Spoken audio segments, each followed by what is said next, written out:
This week, we're talking about what you deserve. The Satisfied AF podcast is the place to learn how to create a life and career that's wildly delicious. Want a steamier sex life? We've got you. Want a more satisfying career? We'll cover that too. And you can be sure we'll spend lots of time talking about how to build connected, fun relationships that can handle life's ups and downs. No matter what goals you're working on, this show will help you create a one-of-a-kind life that's just right for you. Join me, life and career coach Corey Lynn, and each week I'll give you lots of practical tips, tools, and proven strategies to help you create all the satisfaction your heart desires. Hello. Happy Wednesday. I am going to be honest with y'all. I am exhausted right now. I don't know if I mentioned on last week's episode or not, but my partner Alex got surgery recently on her foot/ankle, and the surgery went really well and it's going great. But it's just taking care of someone post-surgery is kind of a lot of work, it turns out, which we knew going in. So we were prepared for that, but it's also, I'm just experiencing like the ramifications of it. And it gives me so much empathy for all the people who are doing care tasks, which is a lot of people. People raising children, people caring for their loved ones, people like me caring for their loved ones in a time-limited capacity as they recover from a surgery or some other kind of situation. It's a lot. It's a lot to manage all the things. And I also have to shout out to our friend, Alex's bestie has just been tremendous. She has made us so much food. She made Alex a shepherd's pie, and she made me a pot of soup, and she made us a chicken pot pie. And then she made another kind of, I don't know what you call it. It's not a stir fry, but it's kind of like another dish, huge dish of food. And it's been so helpful. And then we've also had some other friends who brought takeout or like made us a meal. And we appreciate you all so much. It is so much work to care for other people. And I think it's important that we admit that and talk about that out loud, especially because historically, stereotypically, this is work that is done by women and people socialized as women, and it's undervalued in our culture so hugely. But it's such an extraordinary amount of work and a huge undertaking, and it deserves to be talked about, and it deserves to be seen for what it is, which is just a tremendous amount of labor and care. Another thing that I've been doing that's actually been really delighting me recently is I've been listening to Ramit Sethi's podcast. It's IWT is his brand, and I Will Teach You to Be Rich is also his brand and kind of his tagline. And he teaches about finance, among other things. And he has this concept of living a rich life, which of course is framed in the money sense, like rich. But what I love about his work is that he also talks about it beyond the money sense. I think there's a lot of crossover between a rich life, which he talks about, and a satisfied AF life, which I talk about, which is that for him, it's like not just about the money. It's not just about hitting the numbers. It's like, what does being rich mean to you? And one of his main ideas is to spend extravagantly on what you love and to cut mercilessly on what you don't. I think those are kind of the exact words he often uses in his content. But something that I hear a lot listening to the podcast. So what he does on his podcast is he brings couples on and he goes through like their numbers with them, what they earn, what their assets are, what they're spending, what their debt's like. And he has these like really intimate conversations with people, which I love deep conversations. Obviously, I'm a coach, so I just love being a fly on the wall, listening to them talk. But something people say over and over again is like, well, I've worked hard. I feel like I deserve it. Like they say that about their spending, or they're like, this and this and that, I deserve this, or my partner deserves this, or my kids deserve this. And I think it's a really interesting thing because something that happens a lot, like people come on the podcast often because they're having some kind of problem, right? They're not able to like achieve their goals in some way, or they're overspending and they can't figure out how to get out of it, or they're in debt. And so a lot of times they're coming on the podcast not because everything is going great, but because something's not working. So something I see again and again, both listening to this podcast, but also in my own work, coaching people, and often even with myself, observing my own behavior patterns and stuff like that, is that sometimes when people say, like, we deserve it, I deserve it, you deserve it, the choices that they then make based on that justification actually take them further away from what they want in the long run. So, as an example, sometimes people will, be spending a lot of money on the day to day because they, work a job and they work hard. And so they're like, well, I deserve to have lunch, out every day, or I deserve this and that. Lunch out is actually a thing. I remember when I worked at Expedia, a lot of people would buy lunch often. And we made, we worked in corporate tech, we made good money.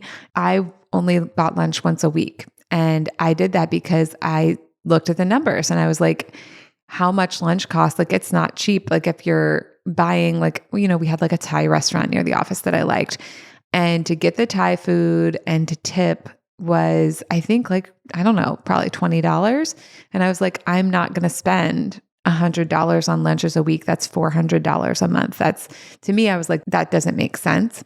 But I realized that a lot of other people don't think about money that way. They're like, I work hard.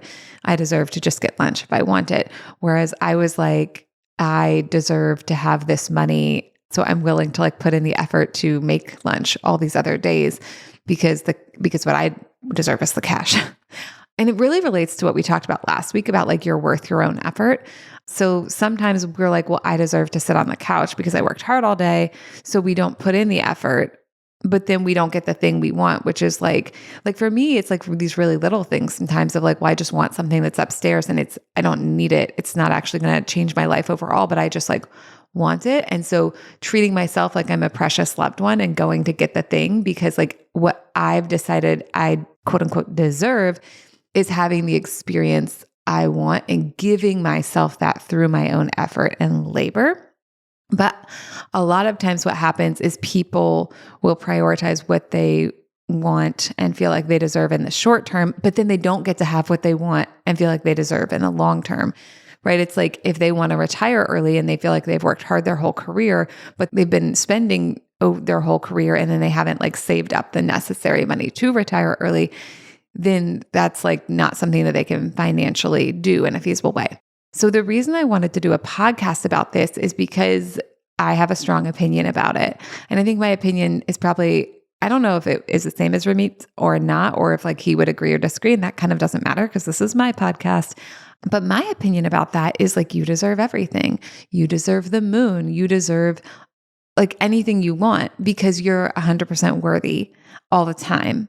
That's like a belief that I just choose to have about people.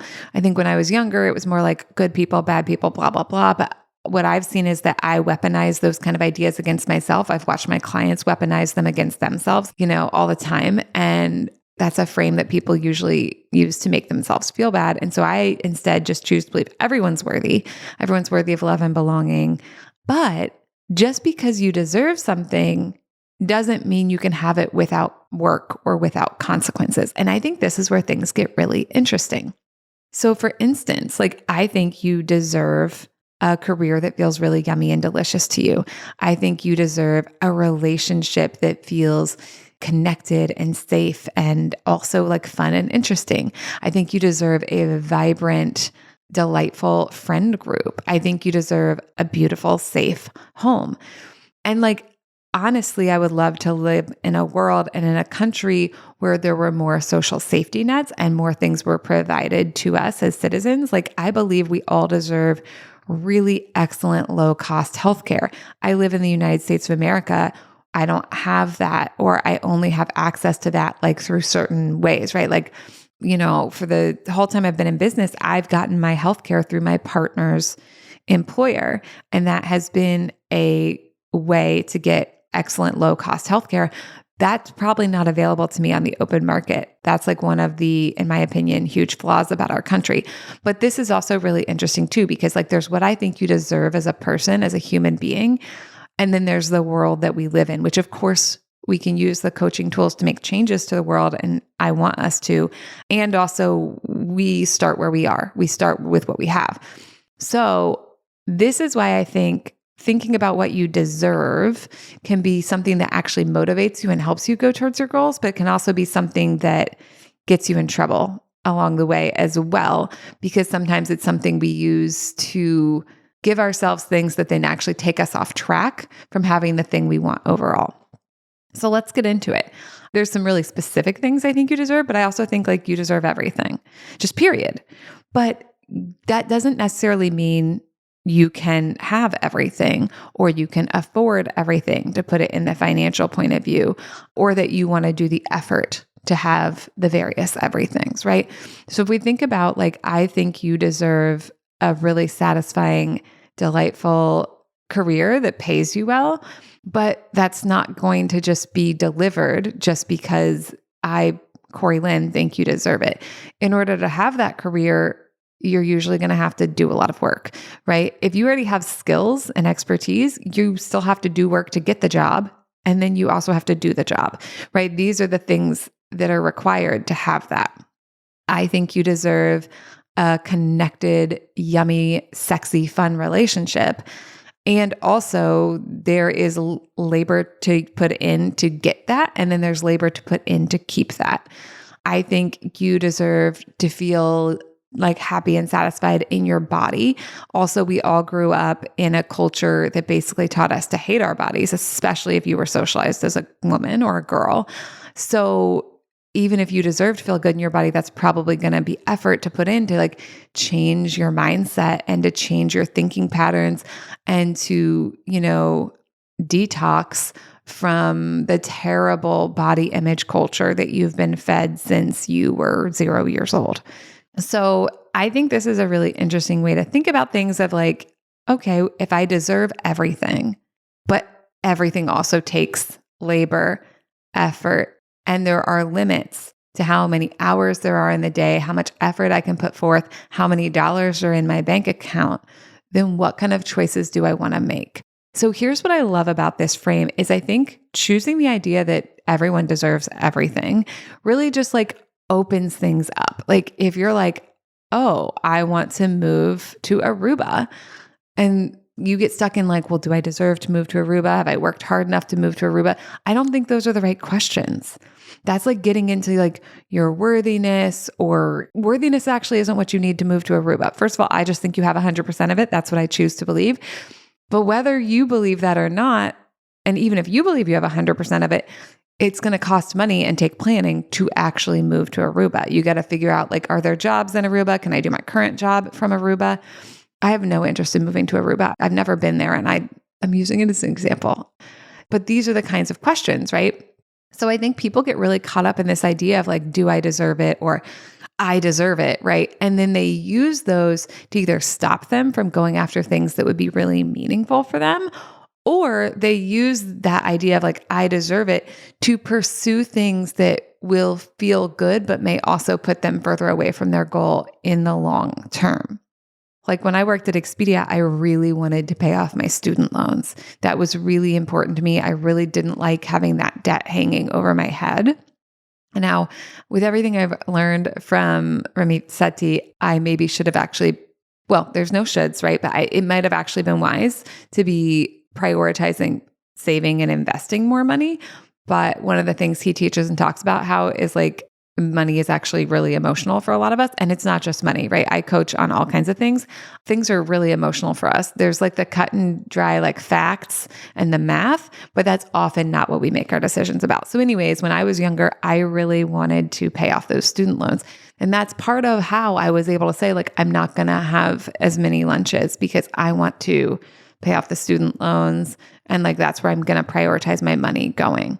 Now, I don't think we should have the huge student loans we have in the United States of America. I think higher education should, I will say in this sense, I think it should be much lower cost for people.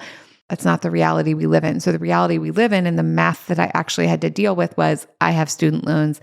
They are this much. They are increasing and compounding at this rate. What am I going to do to get out from under them? What kind of lifestyle do I need to live? What kind of income do I need to have? Deserving is an interesting concept, but it has nothing to do with my ability to pay my bills, because like deserving, it doesn't like stack up anything in your bank account. It might make you feel a certain way. If you feel like you deserve, that might feel good. If you feel like you don't deserve, that might feel bad. It's definitely going to impact your behaviors, right? If you feel like you don't deserve, you might not pursue something. If you feel like you do deserve, you may pursue it. But it doesn't necessarily have to do with if you actually have the resources that the thing is going to take. Because as we know, like you can spend resources you don't actually have, right? Through things like credit cards or running all the cash out of your bank account before the end of the month. But also sometimes people have a lot of resources, but if they think they don't deserve, they don't pursue the thing, even though they have the available resources. And I think that's really sad. Now, here's where things get interesting. Whether you think you deserve or you think you don't deserve, and whether that is motivating you or causing you to make choices that are actually going to mess things up for your bigger goals down the road, or whether you believe you don't deserve and that's, blocking you from taking action where you actually do have the resources, all of that's actually changeable. And the thing that helps you change that is coaching. Because what coaching can come in and do is coaching can come in and help you understand what are your current belief structures, how are they creating like emotional experiences for you, and is that ending up with you taking the actions you want to take both in the short term and in the long term, and how are we balancing the short term and the long term? For a lot of people, for myself, for all of my clients, and for a lot of these people I'm hearing on Ramit's podcast and just people I observe like in the wild, there are internal struggles here between like what we want and our ability to go after it and our ability to stick with our plan. And as a coach, that's exactly the kind of stuff I work with people on, right? So we take a deep dive into your beliefs about yourself, your beliefs about what you deserve, right? And we look at where is your belief about what you deserve holding you back? Where is your belief about what you deserve pushing you forward, but in a direction that's actually taking you further away from what you want? Where is your, belief about what you deserve actually taking you in the right direction, but maybe we need to like look at the math of the resources and tweak it a little bit so that it's actually going to be sustainable and you're going to be able to continue to move forward in the long term. For a lot of people, for a lot of my clients, they can get very caught up in the deserving thing versus thinking through the math and the resources of here's where I am now, here's where I want to be. What do I need to believe is true about myself in order to get there? What do I need to believe is true about the world in order to get there? And then we can't just believe things are true and then get there. What action am I going to take? What labor am I going to do? What resources am I going to spend? And the reality is we have to spend resources to get places, whether we're spending the resource of our own time, whether we're spending the resource of our money, whether we're spending the resource of our labor, like the labor that I've been doing to care for my significant other, or the labor that I do to get off the couch and go up the stairs when something I want is upstairs, but I care about myself like a precious loved one. So I'm willing to put that effort in and to spend those resources to create a more satisfying life for myself. And that's what I want you to think about for yourself as well. No matter who you are, there's probably some things in your life you've already created that are spectacular. And there's other things you're like itching and desiring to create that you haven't done yet. Or maybe you've pursued them and it hasn't worked out. Maybe you've tried 6 or 7 or 70 times and you haven't been able to get to the place you want to be. Maybe you've never tried because it feels so scary. And I want you to think about like, what is your satisfying AF life? What does it entail? What are the things that matter most to you? And then what needs to happen for you to move towards those things in a sustainable way? And this, I think, is also where that deserve thing comes in as well, right? Because these people on this podcast where they're talking about their finances, it's like, yes, you deserve everything, but if everything costs 150 and your resources are 100, you're going to be 50 in the red. So do you also deserve to not be in the red? And if so, like which of these things can we cut out to give you that bigger, beautiful thing of like not being in the red? And sometimes we need help. We need someone else to sit down with us and kind of work that through. So I want you to think about what the resources are that you have to spend and how you want to spend them. So I make the podcast free and I don't even put advertising on it. I subsidize it with my own business income so that it can be free for you. And so for some people, they're going to be like, well, I've got time and I've got energy and I'm going to use the podcast as the free resource and I'm going to go make these changes in my life.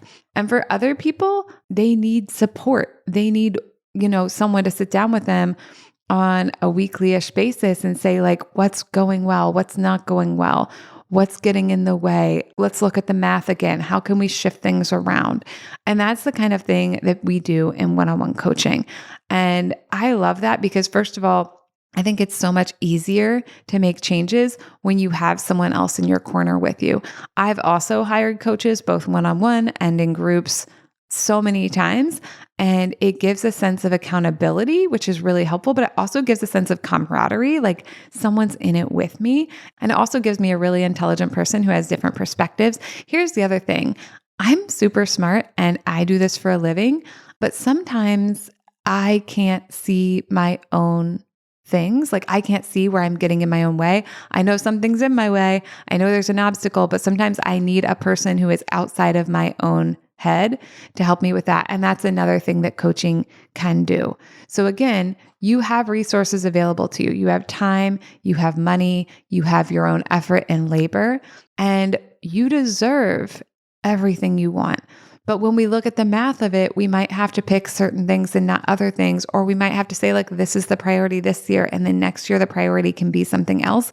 Because as much as you deserve everything, you have limited resources, and that's okay. That being said, when you take the resources you have and apply them strategically and thoughtfully, you can get to really amazing places, especially because so much of the stuff that is part of the life that would be satisfying AF for you is probably habits, right? So the cool thing about habits is when you put one in place and then you make sure it's solid, then usually it's sort of self-sustaining and then you can move on to the next habit. So even if it feels like there are so many different things in your life that you need to work on, that's okay. It actually makes a lot of sense just to pick one and work on that. And sometimes the first one is the hardest. So that might also be a time when having a coach in your corner would be really useful because it's probably going to feel the most impossible. It's going to feel the most uncomfortable. It's going to feel super risky to believe in yourself at that point. But once you get some shifts and changes under your belt, you're going to have an easier time being like, oh yeah, I can do this. I can change my habits. I can shift, what's going on in my life. I can go from being a person who's like kind of stressed and dissatisfied at work to a person who's like confident and courageous at work. I can go from a person who like has a okay relationship, but we kind of fight a lot, to a person who is deeply invested, highly in love, and able to handle the conflict that does come up, because guess what? Relationships are supposed to have conflict.